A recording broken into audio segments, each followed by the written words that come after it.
5월 28일 예배를 살아계신 하나님 아버지 앞에 드리겠습니다. 하나님을 부르면서도, 하나님을 예배하면서도 하나님을 기억하지 않고 동행하며 살 수 있는 연약한 우리들을 불쌍히 여겨 주시옵소서. 오늘의 예배도 또 한 번의 형식적인 예배나 지식을 얻는 말씀이 되지 않게 해주시고, 그 말씀을 듣는 이나 전한 자가 그 말씀대로 살아갈 수 있도록, 그 말씀 속에서 인격적인 하나님을 만나고 그 하나님의 통치를 받을 수 있도록 은혜 베풀어 주시옵소서. 무엇보다도 말씀을 증거하는 저 자신이 하나님 앞에 그렇게 바로 서기를 원하오니 성령이여 역사하여 주시옵소서. 하나님이여 하늘을 열고 저희에게 말씀하여 주시고 저희를 긍휼히 여기사 그 하나님의 뜻대로 살아갈 수 있도록, 하나님의 나라를 이루어갈 수 있도록, 하나님의 사랑과 공의를 이룰 수 있도록 주님이여 불쌍히 여겨 주시옵소서. 예수 그리스도의 이름으로 기도합니다. 아멘. 찬송가 75장 주여 우리 무리를 찬송 드리겠습니다.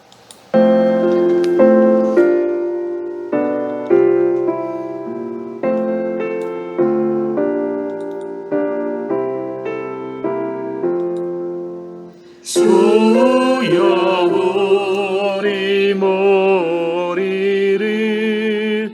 불쌍하게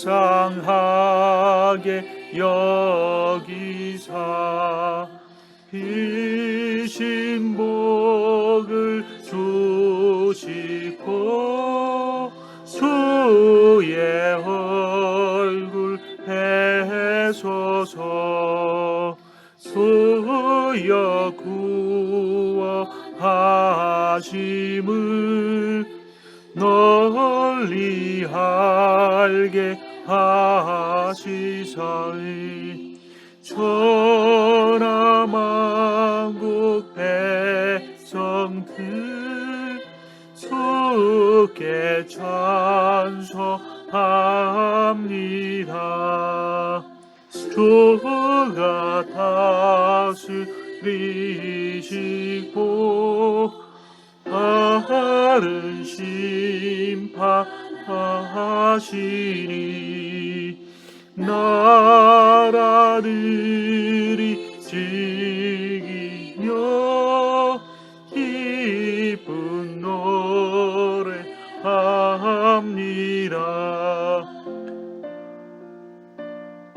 땅에 나는 모든 것 주의 크신 은혜니 모든 나라 백성들 주께 찬송합니다. 하나님 우리에게 복을 내려주시니 땅의 모든 만물이 주를 경배합니다. 땅에 나는 모든 것 주의 크신 은혜니 모든 나라 백성들 주께 찬송합니다. 하나님이 우리에게 복을 내려 주시니 땅의 모든 만물이 주를 경배합니다. 아멘.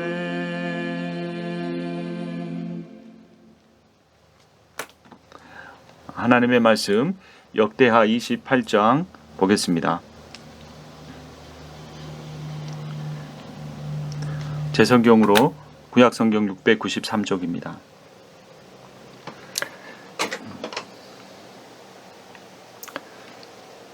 (28장) 성경 본문을 통해 회개한 자와 회개하지 않은 자라는 제목으로 하나님의 말씀을 증거하겠습니다. 로마서 3장 23절을 보면 우리가 다 아는 대로 모든 사람이 이 죄를 범하였음에 하나님의 영광에 이르지 못하였다, 이렇게 말합니다. 그러니까 다 죄인이라는 것이죠. 인류의 조상인 아담이 범죄한 이후로 모든 인간은 다 죄인입니다. 그러나 바리새인들은 자신들이 죄인이라고 생각하지 않았습니다. 그래서 자신을 하나님의 아들이라고 주장하는 예수께서 이 죄인들과 특히 이 세리와 창기와 같은 참 흉악한 자들과 함께 어울리는 것을 용납하기가 힘들었습니다. 그러니까 바리새인들이 물론 하나님 앞에서 자신들이 100% 의롭다 하지는 않겠지만 97%, 98% 또는 99.999% 의롭다, 조금만 더 하면 된다 생각했고 그런 경건한 삶을 살지 못한다고 여겼던 일반 사람들이나 이 어떤 세리, 로마의 제국에 빌붙어서 옛날 우리나라 친일파처럼 자신의 백성들을 탈취해왔던 그런 이 매국노들, 그런 매국노들을 용서할 수가 없는 것이죠. 또 하나님께서 가장 싫어하시는 것이 음란인데 자신의 몸을 도구로 해서 생계를 이어가는 그러한 사람들을 용납할 수가 없었습니다. 도저히 받아들일 수가 없었습니다. 그런데 예수께서 오셔서 그들과 함께 하셨습니다. 여러분, 이것이 성경에 기록됐기 때문에 그런가 보다 생각해서는 안 됩니다.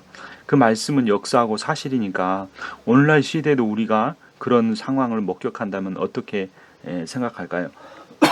우리가 미국 사회에 살면서 백인들한테 무시당하고 차별당하면서도 또 우리는 어떤 아프리칸 아메리칸이나 또는 에이시안 중에서도 가난한 나라 출신의 사람들을 더 무시하며 살지는 않는가요? 또 교회 안에서도 어떤 자신의 직업이나 또는 어떤 그 사람의 학벌이나 어떤 배경을 통해서 우리가 차별하지는 않는지, 마음속으로 무시하지는 않는지 우리가 생각해 봐야 합니다. 그래서 우리가 모두 다 죄인이다. 그런데 사실은 거기서 끝나는 문제는 아닙니다. 모두가 다 죄인인가? 라는 질문에는 그렇다라고 대답할 수밖에 없습니다. 그러나 but 이시 있습니다. 그러나 그 죄인들은 두 부류로 나눠진다는 겁니다. 어떤 것이냐면 더 많은 죄를 지은 죄인과 더 적게 지은 죄인이 아니고 회개한 죄인과 회개하지 않은 죄인이 있다는 사실입니다. 그러니까 죄를 우리가 또 회개했다고 해서 다 100% 완벽해질 수는 없지만 부단히 그 죄로부터 떠나려고 하고 그 죄를 깨달으면 회개하며 고백하고 인정하고 돌이키는 사람이 있는가 하면 그것을 숨기고 감추고 그것을 숨기고 감추기 위해서 또 다른 사람의 죄를 드러내려고 하는 그러한 사람들이 바로 바리새인이었습니다. 그러니까 바리새인들이 그토록 종교적으로 경건하고 거룩하고 율법주의적이고 원칙주의자이면서도 그들이 이 나머지 1% 그것이 부족하다고 생각해 사실은 1%만 부족한 것이 아니라 수없이 부족한데 자신들이 스스로 생각하기를 1% 부족한 것을 감출 수가 없어서 괴로워하는데 그렇게 살지 않은 사람들을 보면서 그들을 증오하고 미워하고 그들의 죄를 드러내기를 원하고 하면서 그들과 상대적으로 더 자신들이 의롭다는 사실을 하나님께도 인정받고 싶었고 예수님에게도 인정받고 싶었는데 예수님은 오히려 그 바리새인들에게 향해서 어느 누구에게도 하지 않는 그런 저주를 합니다. 독사의 자식들아. 이 한국말로 하면 독사라는 말을 어떤 개로 강아지 이렇게 볼 수 있습니다. 굉장히 굉장히 무례한 욕이죠. 예수님이 이런 욕을 거의 하지 않으신데 그 경건한 바리새인들, 거룩한 바리새인들 또 하나님의 말씀대로 살려고 하고 그런 어떤 이들을 그렇게 정죄하고 마십니다. 그리고 교회 안에서도 어떤 사람이 일꾼인가 아닌가, 저 사람이 신앙이 좋은가 아닌가를 볼 때 그 사람이 실수를 많이 하고 잘못을 많이 했는가 아닌가 이런 부분을 보는 것이 아닙니다. 그가 그렇게 실수하고 잘못하지만 그것을 인정하는가 하지 않는가예요. 덜 실수하고 덜 잘못했지만 그것을 인정하지 않는 사람 그리고 그렇게 더 많이 실수한 사람을 정죄하는 사람은 바리새인과 똑같은 사람입니다. 그것이 누가복음 15장에 나오는 이야기죠. 그 아버지에게 두 아들이 있는데 이 첫째 아들은 아버지가 죽지도 않았는데 유산을 달라 했습니다. 첫 번째 죄죠. 그런데 약속의 땅인 그 유산을 팔아버렸습니다. 두 번째 죄입니다. 세 번째 죄는 그 재산을 가지고 이방 땅으로 갑니다. 이방에 간 것 하나님의 백성으로서 세 번째 죄입니다. 거기서 허랑방탕하게 써버린 거 네 번째 죄입니다. 이 수없는 죄를 지은 하나님과 이 탕자 자신도 말했죠. 내가 하나님과 아버지께 죄를 지었다고 했습니다. 그런데 이 아들은 돌아왔습니다. 회개했습니다. 아버지께 용서를 구했습니다. 그러나 첫째 아들은 늘 아버지 옆에 있었습니다. 아버지를 늘 도왔습니다. 집안일을 했습니다. 그 안에서 자리를 지켰습니다. 그는 동생을 미워했고 그 아버지에게 어떻게 저렇게 할 수 있는가. 그런데 그가 동생이 뻔뻔하게 돌아왔고 그 아버지가 동생을 위해 벌인 잔치를 그 첫째 형은 받아들일 수가 없었습니다. 이 비유에 나오는 이야기 역시 이 바리새인과 창기와 세리에 관한 이야기입니다. 이 바리새인들이 이 그 세리와 창기를 받아들이지 않는 상황 속에서 예수님께서는 그 바리새인들을 큰 아들로 비유를 하고 또 세리와 창기들을 돌아온 탕자로 비유를 한 겁니다. 누가복음 15장이 탕자의 비유죠. 탕자의 비유에 앞서선 비유들이 두 개 나오고 그 세 가지 비유의 가장 앞에 15장 1절에 이런 내용이 나옵니다. 모든 세리와 죄인들이 말씀을 들으러 가까이 나오니 바리새인과 서기관들이 수군거려 이르되 이 사람이 죄인을 영접하고 음식을 같이 먹는다 하더라. 그러니까 이 바리새인과 서기관들도 예수님에 관심이 있었습니다. 혹시 저분이 메시아가 아닐까? 우리에게 구원을 가져다 주실 분이 아닐까? 저 흉악한 이방인 로마인들을 다 몰아내고 우리의 다윗의 성전을 솔로몬의 성전을 회복시켜 주고 우리로 하여금 하나님 백성으로 살게 해줄 분이 아닐까라는 기대가 있었는데 그곳에 갈 때마다 예수님의 말씀에 가장 열광하는 사람들은 세리였고 죄인들이었습니다. 그래서 도저히 바리새인과 서기관들은 그때 유대인들은 경건치 않은 자들과 함께 있으면 그들과 함께 먹고 마시면 같이 그들의 죄에 전염된다는 신학적 사고를 갖고 있었기 때문에 그렇게 말한 겁니다. 수군거립니다. 이 사람이 죄인을 영접한다. 어떻게 이럴 수 있는가? 그 죄인들과 음식을 같이 먹는다. 그러면 저 예수도 세리와 마찬가지고 창기와 마찬가지지 않는가? 라는 그런 수군거림을 할 수밖에 없었던 겁니다. 그때 3절에 예수께서 그들에게 비유를 이르시되 양 100마리가 있는데 그 중에 하나를 잃으면 어떻게 하는가? 잃어버린 한 마리를 찾는다라는 것입니다. 10개의 드라크마가 있는데 하나를 잃어버리면 어떻게 하는가? 그것을 찾는다라는 겁니다. 그런데 사실 아이러니죠. 누가복음 15장 9절을 보면 또 찾아낸즉 벗과 이웃을 불러 모으고 말하되 나와 함께 즐기자. 잃은 드라크마를 찾아내었노라 하리라. 내가 너희에게 이르노니 이와 같이 죄인 한 사람이 회개하면 하나님의 사자들 앞에 기쁨이 되느니라. 이해가 안 됩니다. 한 드라크마는 그렇게 큰 돈이 아닙니다. 근데 그 한 드라크마를 이 은전을 찾았다고 해서 마을 사람들 불러놓고 잔치하면 한 드라크마가 더 들죠. 이해가 안 되는 그런 주인입니다. 그리고 나서 11절부터 탕자의 비유가 나오는 것입니다. 이 탕자의 비유는 아버지의 비유라고도 하죠. 탕부라고도 합니다. 이 탕진하다 할 때 탕자인데 아들은 아버지의 돈을 탕진했는데 그 아버지는 아들에 대한 사랑을 탕진했습니다. 흥청망청 사랑해버린 것이죠.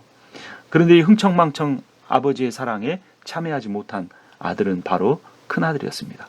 더 집을 지켰고 더 집을 위해서 노력했고 더 그 집을 사랑했던 그 큰아들은 바리새인을 비유로 하는 것인데 그래서 그 아버지가 큰아들에게 한 말을 예수님이 이렇게 전합니다. 15장 31절을 보면 아버지가 이르되 너는 항상 나와 함께 있으니 내 것이 다 네 것이다. 이 내 동생은 죽었다가 살아났으며 내가 잃었다가 얻었기로 우리가 즐거워하고 기뻐하는 것이 마땅하다 하니라.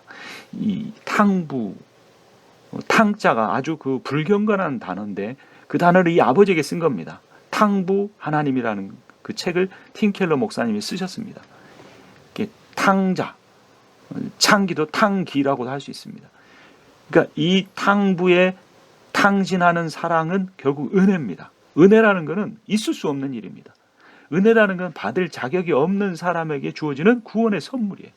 아니 어떻게 죄인을 위해서 하나님이 죽으시냐? 있을 수 없는 일. 그러나 이게 복음의 핵심인 겁니다. 이게 복음의 핵심 가치라는 거예요. 이거 복음의 가치를 모르고 교회를 다니는 사람이 있고 신앙생활을 10년, 20년, 30년 하는 사람이 있다는 겁니다. 은혜라는 거예요. 그 구원을 받을 자격이 없는 사람에게 구원을 주어지는 거, 그 은혜를. 근데 왜 아버지가 그러면 큰아들을 위해서는 잔치 한번 안 베풀어 줬나? 이것이 큰아들의 서운한 점이죠. 그래 나 다 이해한다. 동생 받아주는 것도 좋고 잔치 베푸는 것도 좋다. 근데 이건 뭐냐? 그러면서 29절에서 이렇게 말하죠.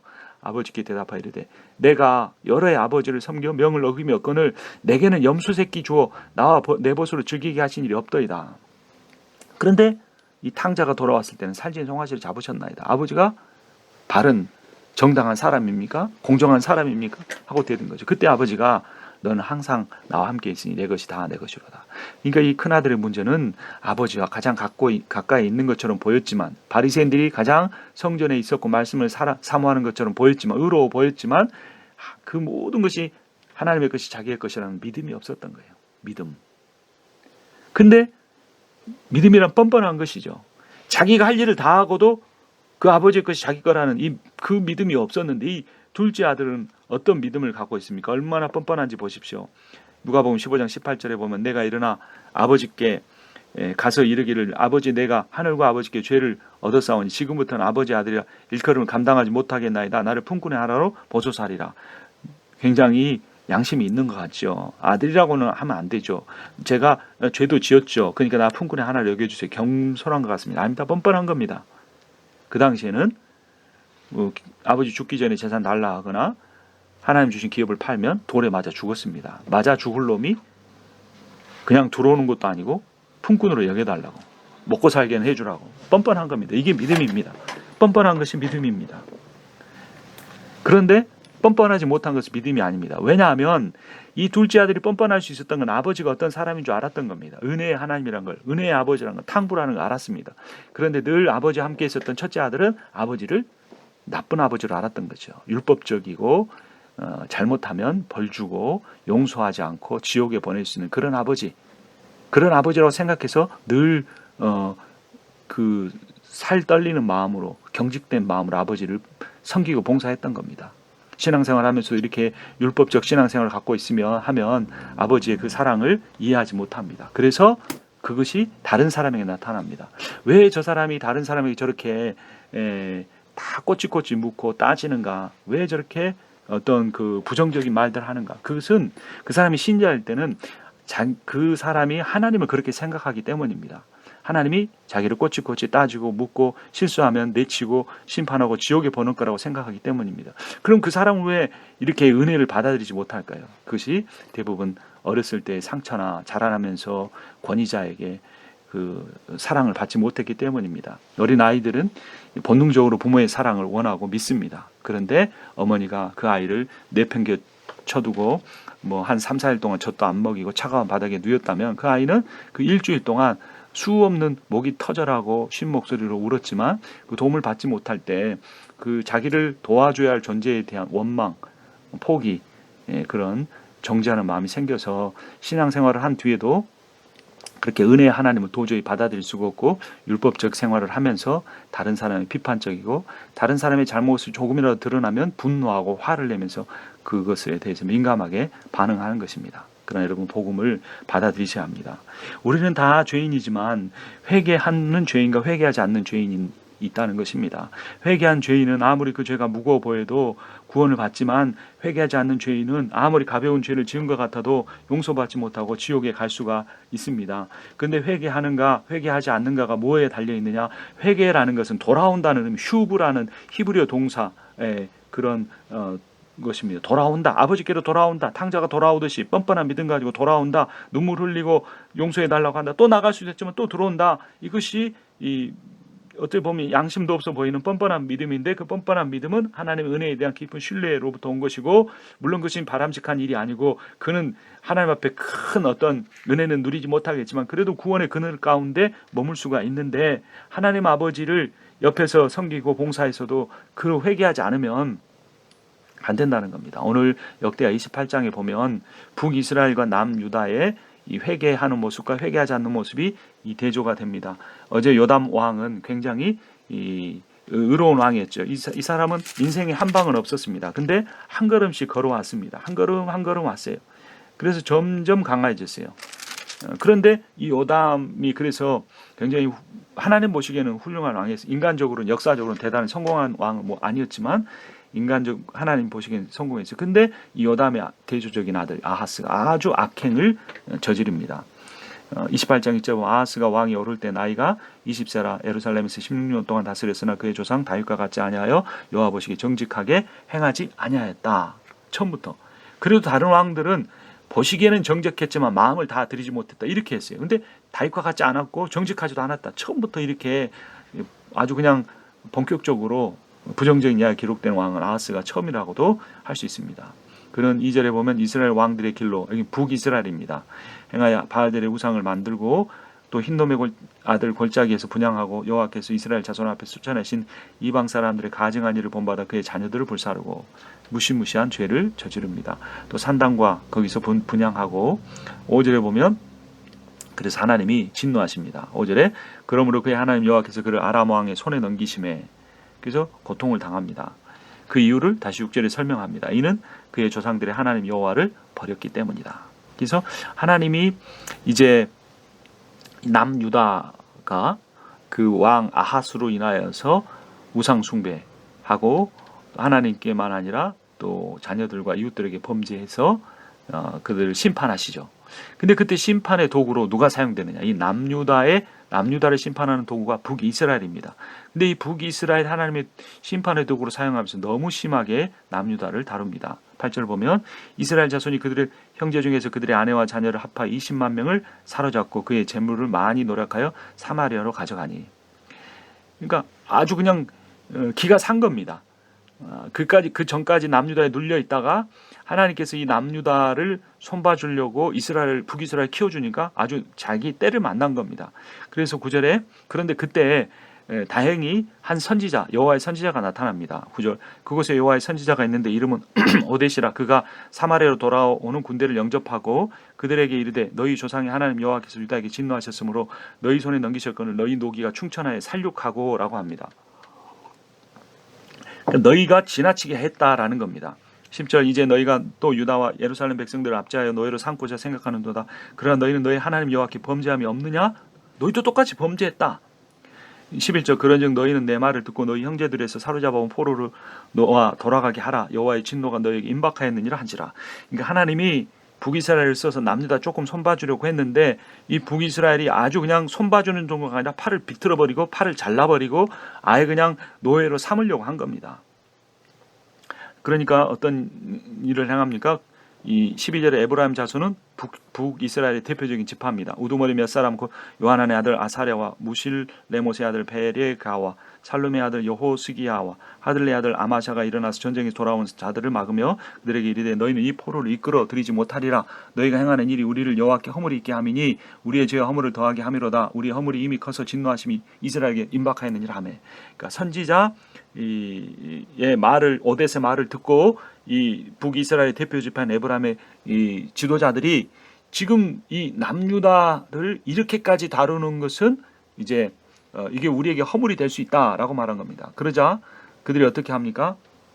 15절에 14절에 무기를 버리고 15절에 이 위에 이름이 기록된 자들이 일어나서 포로를 맞고 노략하여 온 것 중에서 옷을 가져다가 벗은 자들에게 입히며 신을 신기며 먹이고 마시게 하며 기름을 바르고 그 악한 자들을 모두 나귀에 태워 데리고 종려나무 성 여리고에 이르러 그 형제들에게 돌려준 후에 사마리아로 돌아갔더라. 사마리아는 북이스라엘의 수도죠. 그러니까 북이스라엘 지도자들이 이 오뎃의 말을 듣고 회개하고 남유다 백성을 잘 대우해서 보내버렸습니다. 그래서 여기는 이 북이스라엘이 이 28장의 전반부의 주인공은 북이스라엘인데 북이스라엘은 어떻게 한 겁니까? 처음에는 잘못했는데 회개했습니다. 회개한 자가 되는 거죠. 근데 정작 그 회개의 덕을 입은 남유다는 그렇게 행하지 않습니다. 16절에 보면 그때 아하스 왕이 아수르 왕이 사람을 보내 도와주기를 구하였으니 이 아하스가 남유다의 왕이죠. 그 아수르 왕을 부른 이유는 뭐냐면 이는 17절 에돔 사람들이 다시 와서 유다를 치고 그의 백성을 사로잡았음이며 18절 블레셋 사람들은 유다의 평지와 그래서 공격한 겁니다. 그러니까 이 남유다가 북이스라엘을 한번 혼났는데 혼나고 겨우 돌아오고 있는데 에돔과 블레셋이 또 괴롭히는 거예요. 그래서 아하스가 자기가 잘못한 거 우상 숭배하고 흰놈의 골짜기에서 어린 아이들을 불태워 제사드린 그 죄는 회개하지 않고 하나님에게 회개하지 않고 누구를 의지한 겁니까? 아수르 왕을 의지한 겁니다. 그런데 그것은 잘못한 거죠. 왜냐하면 자기가 당하는 고통이 하나님으로부터 온 것인데 19절에 이는 이스라엘 왕 아하스가 유다에서 망령되이 행하여 여호와께 크게 범죄하였으므로 여호와께서 유다를 낮추심이라. 그러니까 하나님 앞에 회개하면 돼요. 근데 아수르를 의지한 것이 잘못이에요. 남유다 왕 아하스 입장에서는 억울했을 수도 있죠. 한 번도 아니고 두 번, 세 번 괴롭힘을 당하니까. 하지만 남유다가 그때 하나님께 기도했어야 되는데 아수르를 의지한 것이 잘못입니다. 회개하지 않았다는 거예요. 어떻게까지 합니까?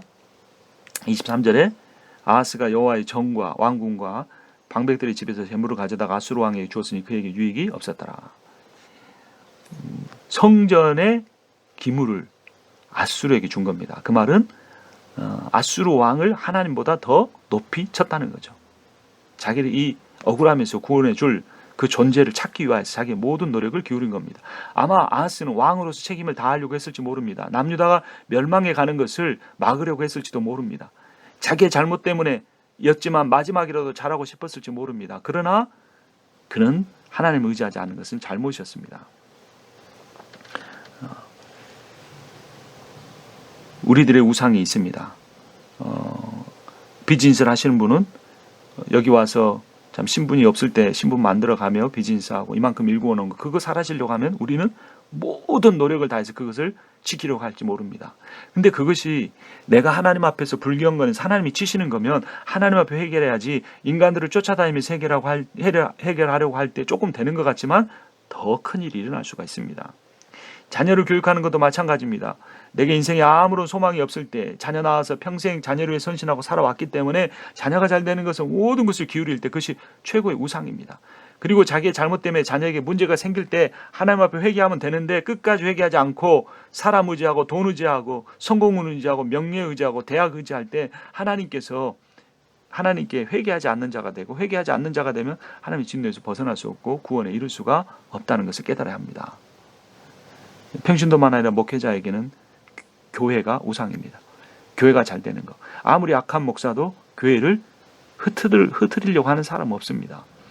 교회가 잘 되게 하려는 것이요. 그러나 교회를 잘 되게 하려고 한다는 그 동기 자체가 아무리 선하다고 할지라도 이제 하나님이 기뻐하지 않을 수도 있다는 사실을 깨달아야 합니다. 왜냐하면 교회를 통해 하나님의 영광을 드러내는 것이 아니라 하나님의 방법을 사용하는 것이 아니라 그 교회를 자기의 사역의 업적으로 삼으려고 하고 인간적인 방법으로 잘 되게 하려고 할 때에 오히려 그것이 회개하지 않는 자가 되어서 하나님의 더 큰 심판을 불러오게 할 수도 있다는 것을 깨달아야 하는 겁니다.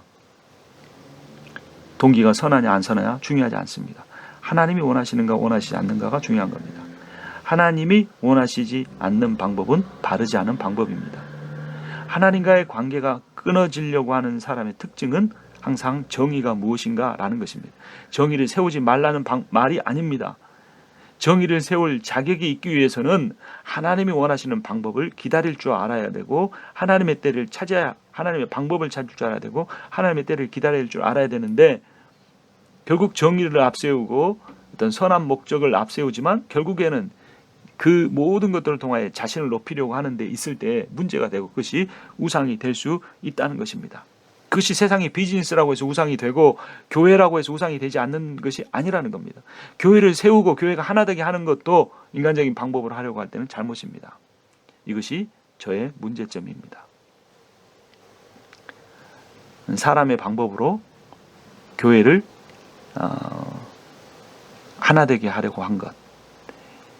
하나님의 방법이 아닌 인간적인 생각을 가지고 나중에도 교회가 잘 돼서 그것이 내 평생의 업적이 되게 하려고 했던 것. 이것을 하나님이 싫어하신다는 사실을 깨달았습니다. 회개합니다. 주님의 교회는 주님의 것이지 저의 것이 아니고 주님의 교회는 주님의 것이지 어떤 특정한 성도의 것도 아닙니다. 문제가 있으면 하나님이 드러내실 것이고 성령이 역사하실 것입니다. 이제야 그것을 깨달았습니다. 아니 이전에도 알고 있었지만 머리로만 알고 또는 어떤 하나님의 뜻을 거스리는 그런 일들이 될 수 있다는 것을 알지 못한 것입니다. 그런데 그래서 저는 회개합니다. 오늘 말씀을 보며 두려워합니다. 이 아하스가 22절에 보면 이 아하스 왕이 공고할 때 더욱 여호와께 범죄하였다라고 말합니다. 심지어는 이렇게 합니다. 23절에 자기를 친 다메섹 신들에게 제사하여 이르되 아람 왕들의 신들이 그들을 도왔으니 나도 이 신에게 제사하여 나를 돕게 하리라 하였으나 그 신이 아하스와 온 이스라엘을 망하게 하였더라. 그러니까 아하스가 당했다고 생각을 한 거죠. 그들의 방법, 그들이 자기를 괴롭게 한 방법을 그대로 사용해서 그 괴롭게 하겠다. 자기가 그 아람 사람들이 다메섹 신을 통해서 자기를 괴롭게 했으니까 나도 다메섹 신에게 가서 기도해가지고 이번에는 그 신이 그 아람 사람들을 괴롭게 하게 만들겠다 이렇게 한 거죠. 이 눈에는 눈, 이에는 이 엉터리로 적용한 겁니다. 그 일을 위해서 어떻게 합니까? 24절에 아하스가 하나님의 전에 기구들을 모아다가 하나님의 전에 기구들을 부수고 또 여호와의 전 문들을 닫고 예루살렘 구성마다 제단을 쌓고 유다 각 성읍에 산당을 세워 다른 신들에게 분향하여 그의 조상들의 하나님 여호와를 진노하게 하였더라. 아하스 입장에서는 자신을 도와주지 않는 것처럼 보이는 하나님 원망스러웠을지도 모릅니다. 그러나 이것은 굉장히 극단적으로 보이지만 우리는 이렇게 하지 않는 것 같지만 이 말의 의미는 뭐냐면 하나님께 진심으로 기도하지 않는다는 의미입니다. 24절, 25절이. 하나님의 방법을 따르지 않고 인간적인 방법으로 산다는 겁니다. 그러니까 이것은 특별한 악이 아니라 인간이 가만히 있으면 진심으로 전심으로 기도하지 않고 말씀을 생명으로 여기지 않고 먹고 살지 않으면 인간은 본능적으로 하나님의 전의 기구들을 모아 하나님의 전의 기구들을 부수고 여호와의 전문들을 닫아버리는 예루살렘 구성마다 내 하나님의 성전인 내 안에마다 제단을 쌓고 산당을 세워 다른 신에게 분향하는 삶을 저절로 자동적으로 노력하지 않아도 산다는 겁니다. 사람은 내가 어떻게 죄를 지을 수 있을까? 노력해봐야지. 계획을 세워서 안 되는 그 범죄를 정말 애를 쓰고 노력해서 짓는 것이 아니라 가만히 있으면 자연스럽게 죄를 짓게 되는 겁니다. 로마서 8장 5절에 보면 육신의 생각은 사망이요 영의 생각은 생명과 평안이니라 라고 말합니다. 육신의 생각은 밖으로부터 들어온 것이 아니라 인간이 태생적으로 갖고 있는 생각입니다. 인간은 가만히 있으면 사망에 이릅니다. 기도하지 않고 말씀 읽지 않으면 사망은 따놓은 당상입니다. 영의 생각은 기도하고 말씀에 천착할 때만, 말씀에 매달릴 때만 영의 생각을 할 수 있으며 그래야 생명과 평안이 있습니다. 우리의 의로움으로 구원받는 건 아니지만 우리가 원하고 바라는 것이 영의 생각이 아닐 때 우리가 아무리 예수의 이름을 불러도 아무리 교회 봉사를 해도 육신의 생각에 머물러 있을 때 사망에 가게 됩니다. 하나님을 우리가 하나님의 주시는 그 생각을 따라 살아가야 할 것입니다. 이사야서에 보면 10장 5절에 아수르 사람은 화 있을진저 그는 내 진노의 막대기요 그 손에 몽둥이요 몽둥이는 내 분노라. 내가 그를 보내어 경건하지 아니한 나라를 치게 하며 내가 그에게 명령하여 나를 노하게 한 백성을 쳐서 탈취하며 노력하게 하며 또 그들을 길거리에 진흙같이 질밟게 하려니와. 그러니까 하나님께서 아수르를 이스라엘을 심판하시는 진노의 막대기로 쓰셨다는 겁니다. 몽둥이로 자신의 분노를 표출하는 몽둥이로 쓰셨다는 것입니다. 그런데 또 불구하고 나중에 이 아수르는 멸망을 당합니다. 왜 그렇습니까? 그가 하나님의 진노의 막대기로 쓰여진 것을 자신의 본분을 잊어버리고 그가 하나님이 원하시는 그 정도보다 더 강하게 다른 나라들을 괴롭게 했기 때문입니다. 그래서 15절에 보면 이사야서 10장 15절 보면 도끼가 어찌 찍는 자에게 스스로 자랑하겠으며 톱이 어찌 켜는 자에게 스스로 큰 채 하겠느냐. 이는 막대기가 자기를 드는 자를 움직이려 하며 몽둥이가 나무 아닌 사람을 들려 함과 같음이라. 그래서 결국 아수르가 처음에는 하나님의 이스라엘 징계하시는 도구로 잘 사용됐는데 이제 그 몽둥이가 진노의 몽둥이인 아수르가 하나님을 움직이려고 하고 지나치게 하나님의 백성을 괴롭게 했으므로 나중에 아수르가 더욱더 큰 심판을 당하게 된다는 말씀입니다. 우리 예레미야서 2장 30절을 보면 내가 너희 자녀를 심판하는 것은 그들이 징계를 받아들이지 아니하기 때문이라. 그러나 너는 말하기를 나는 무죄하니 그의 진노가 참으로 내게서 떠났다 하거니와 보라 내 말이 나는 죄를 범하지 아니했다 했으므로 내가 너를 심판하리라. 이렇게 말씀합니다. 오늘 말씀의 결론입니다. 그러니까 인간이 죄 때문에 심판을 받는 것이 아니고 내가 무죄하다고 여기기 때문에 심판을 당한다는 의미입니다. 그래서 오늘 설교의 제목이 회개한 자와 회개하지 아니한 자인데 우리가 하나님 앞에 회개하는 자로 서기를 원합니다. 모두 다 죄인입니다. 오늘 말씀을 증거한 저 자신이 가장 큰 죄인입니다. 주여 이 무리를 불쌍히 여겨주소서. 우리 무리를 하나님께서 이 불쌍히 여겨달라는 그러한 간절한 마음이 우리들 가운데 있어야 할 겁니다. 그런 마음으로 찬송가 75장 찬송하고 기도하도록 하겠습니다.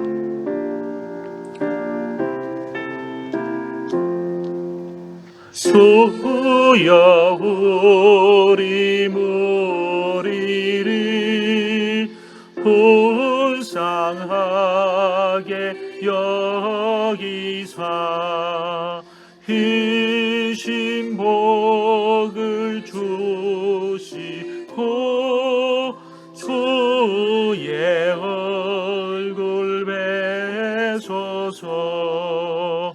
주의 구원하심을 널리 알게 하시니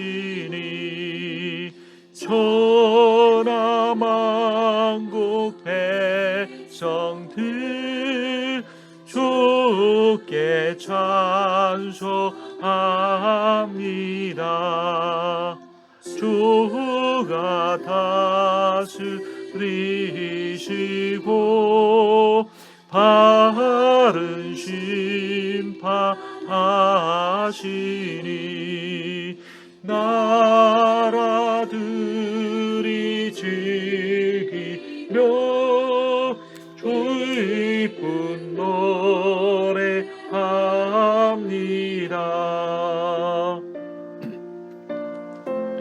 하나님이 다스리시는 것 인정하고 주님의 방법 기억하기를 원합니다.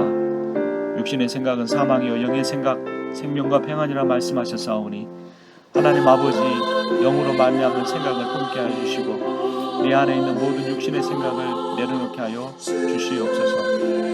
오 주님, 내가 하나님의 뜻을 거스려 정의를 세우려고 하고 내가 하나님의 기도하지 아니하고 나의 억울함을 풀려 있던 모든 것들이 오 하나님 아무리 그것이 아름다운 동기라 할지라도 그것이 바르지 않았음을 주님 앞에 고백합니다. 오 아버지여 나를 불쌍히 여겨주시고 오 아버지여 나를 구원하여 주시사 주님의 자비를 구하는 들 회개하는 죄인이 되게 하여 주시옵소서. 하나님께서 이 교회도 불쌍히 여겨주시고 이제까지도 주님이 해오셨던 앞으로도 주님께서 이끌어 가실 것을 믿사오니 주님의 손에 연락되기를 원하오나이다. 오 주여 그러나 간절히 구하오니 많은 영혼들을 불쌍히 여겨주시고 한 사람이라도 낙오하지 않고 하나님께 회개하며 하나님 앞에 바로 서게 역사하여 주시옵소서.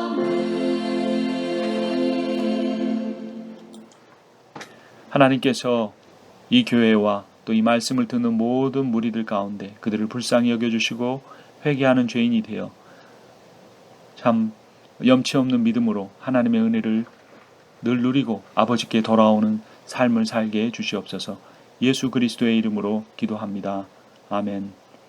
한번 같이 따라서 하겠습니다. 하나님은 나를 사랑하십니다. 하나님은 나를 사랑하십니다. 나는 존귀한 사람입니다. 나는 존귀한 사람입니다. 나는 하나님의 사명을 맡은 자입니다. 나는 하나님의 사명을 맡은 자입니다. 아멘. 오늘도 주님 안에서 평안과 기쁨이 충만한 영의 생각으로 생명과 평안을 누리시기를 바랍니다.